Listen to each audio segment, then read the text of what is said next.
बहुत समय पहले की बात है जब चीन के एक समृद्ध और कला प्रिय राजा का महल पूरी दुनिया में मशहूर था। उसका पूरा भवन शीशे से बना था और उसमें एक ऐसी चमक थी कि धूप पड़ते ही वो हीरे की तरह दमकने लगता था। महल के चारों ओर फैला बगीचा फूलों और चांदी की घंटियों से सजा था। वहाँ हर पत्ती हर फूल को ऐसे सुघड़ता से सजाया गया था कि वहाँ चलना जैसे किसी सपने में चलने जैसा था। पर इस भव्यता से दूर एक घना जंगल था जो नीले समुद्र से सटा हुआ था। उस जंगल में एक साधारण सी छोटी बुलबुल चिड़िया रहती थी। वो ना रंग बिरंगी थी, ना ही उसकी कोई शाही पहचान थी, पर उसकी आवाज़ में जादू था। ऐसा जादू जो सुनने वाले के मन को गहराई तक छू जाए।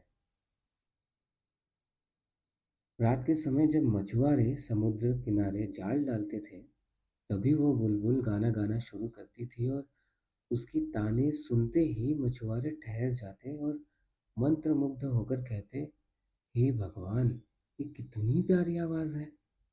अगली रात फिर वही बातें दोहराई जाती।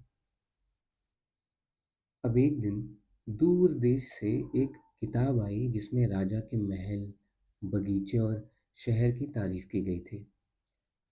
राजा किताब पढ़ता गया और खुश होता गया।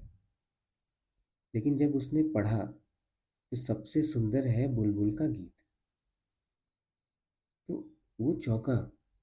उसमें जब लिखा था कि सबसे सुंदर है बुलबुल का गीत, तो ये पढ़ते ही वो चौंका और बोला, बुलबुल, कि उसके राज्य में इतनी सुंदर चिड़िया गाती है और उसे पता तक नहीं। फिर राजा ने तुरंत दरबारियों को बुलाया और आदेश दिया कि उसे मेरे दरबार में बुलाओ, आज के आज ही। पूरी दुनिया जानती है और मैं नहीं। ये तो मेरा अपमान है। दरबारी दौड़े। उन्होंने महल के हर कोने में पूछताछ की, राज्य में किया, पर किसी को बुलबुल के बारे में कुछ पता नहीं था ज़्यादा। यहाँ तक कि मुख्य दरबारी ने भी राजा से कहा, ये तो गपशप है महाराज, ऐसी कोई चिड़िया नहीं है, इतनी अद्भुत कोई चिड़िया गा ही नहीं सकती या हो ही नहीं सकती। पर राजा अड़ गया और बोला, अगर आज रात तक वो चिड़िया दरबार में नहीं आई तो पूरे दरबार के भोजन के बाद पेट पर मुक्के मारूंगा। फिर आखिरकार रसोई में एक गरीब लड़की मिली जो बर्तन मांजती थी। उसने कहा कि मैं जानती हूँ उस बुलबुल को। जब मैं रोज जंगल से होकर अपनी माँ के लिए खाना लेकर जाती हूँ तो वो चिड़िया गाती है। उसकी आवाज़ सुनकर मेरी आंखों में आंसू आ जाते हैं, जैसे मेरी माँ मुझे पुकार रही हो। फिर उस लड़की के साथ दरबारी जंगल में पहुंचे। फिर एक गाय की आवाज़ सुनी तो बोले, यही है। लड़की हंसी और बोली, वो तो गाय है। फिर मेंढकों की टर्राहट सुनी तो बोले, ये रही। फिर लड़की हंसी और बोली, अरे ये तो मेंढक है। तभी एक सधी हुई गहराई भरी तान जंगल में गूंजी। लड़की ने धीरे से इशारा किया, वो रही, उस डाली पर बैठी है। दरबारी चौंक गए कि इतनी साधारण, एक इतनी मामूली चिड़िया इतनी प्यारी आवाज़ निकाल सकती है। फिर बुलबुल ने विनम्रता से कहा, अगर राजा मुझे बुलाते हैं तो मैं खुशी से गाऊंगी। फिर वह महल ले जाई गई। वहाँ के सौंदर्य से वह चकित थी। वो चमचमाते फर्श, रेशमी पर्दे और दीवारों पर लटकते सोने के लैंप। राजा के सामने बैठकर जब बुलबुल ने गाया तो मानो सन्नाटा छा गया। उसकी आवाज में ऐसी आत्मा थी कि राजा की आंखों से आंसू निकल आए। राजा भाव विभोर हो गया। उसने बुलबुल को सोने की चप्पल इनाम में दी। पर बुलबुल ने सिर झुकाकर कहा, महाराज, मैंने आपके आंसू देखे, यही मेरे लिए सबसे बड़ा पुरस्कार है। बुलबुल अब दरबार की शोभा बन गई थी। उसे एक सुनहरा पिंजरा मिला, रेशमी रिबन उसके पंखों से बांधे गए और 12 सेवक उसे घेर कर खड़े रहते थे। पर बुलबुल आज़ाद नहीं थी। वह अब पहले की तरह नहीं गा पा रही थी, ना बात कर पा रही थी, ना ही मुस्कुरा पा रही थी।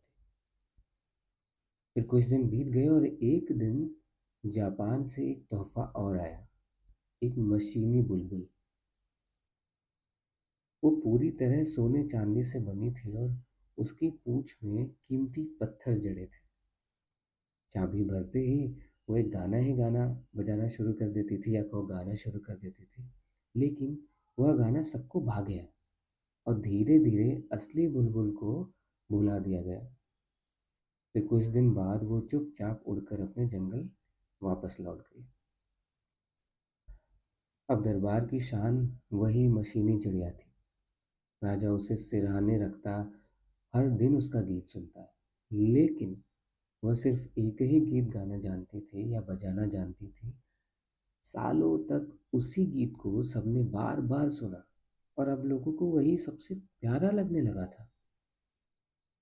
एक दिन मशीनी चिड़िया टूट गई। उसका सिलेंडर घिस चुका था और घड़ी साज ने कहा कि ये चिड़िया अब केवल कभी कभी ही गा सकती है। फिर धीरे धीरे समय बीतता गया। राजा बूढ़ा हो गया और फिर गंभीर रूप से बीमार पड़ गया। सब दरबारी समझ गए कि अब उसका अंत निकट है। पूरा महल चुपचाप था, पर्दे खींचे थे और कालीन बिछा दिए गए थे। राजा अकेले लेटा था, कमजोर, पीला और मौत से डरा हुआ। तभी उस रात एक धीमी सी संगीत खिड़की से भीतर आया। राजा ने आंखें खोली और वहां वही असली बुलबुल थी, डाल पर बैठी। उसने राजा की हालत देखी थी और गाने आई थी। उसका गीत सुनते ही कमरे में कुछ बदलने लगा था। वो डरावनी मौत जो राजा की छाती पर बैठी थी, धीरे धीरे गायब होने लगी। राजा को फिर से सांस लेने में आसानी हुई और आंखों में चमक लौट गई।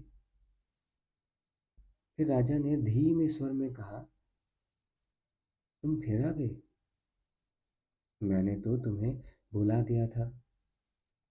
बुलबुल मुस्कुराई और कही, मैं आपको भूल नहीं सकती। आपने मुझे भले भुला दिया, पर मैं आपको अभी भी पहचानती हूँ। मैं आई क्योंकि आपको मेरी ज़रूरत थी। राजा ने पूछा, तुम क्या इनाम चाहती हो? हम्म, बुलबुल फिर मुस्कुराई और बोली, मैं केवल यह चाहती हूँ कि आप कभी किसी को न बताएं कि मैं आपके लिए गाती हूँ। मैं लोगों के दुख सुख, सत्य और कहानियाँ लेकर उड़ती रहूँगी, लेकिन आप जब चाहेंगे मैं लौटकर आपके पास आऊँगी और गाऊँगी, क्योंकि मुझे आपके मुकुट से ज़्यादा आपके दिल से प्रेम है। अब अगली सुबह राजा की आंखें खुली। वह पहले से ज़्यादा स्वस्थ थे। नौकर भागे भागे आए, एक्सपेक्टिंग अ डेड किंग। मतलब वो भागते हुए आए, उनको लगा कि रात में राजा की मृत्यु हो गई होगी। पर राजा मुस्कुराकर बोला, सुप्रभात। बुलबुल की ताने अब भी हवा में गूंज रही थी। अंत में हमें यही सीखने को मिलता है कि सच्चे भाव, ईमानदारी और आत्मा से निकली चीज़ें ही दिल को छूती हैं। चमक धमक भुला दी जाती है, लेकिन एक सादा सा गीत जो दिल से निकला हो, वो जीवन भर साथ रहता है। अब आप अपने बचपन बचपन की कोई प्यारी सी कहानी ऐसी, या फिर कोई प्यारी सी चिड़िया या कोई पालतू जानवर याद कीजिए, उसके साथ की मेमोरीज को।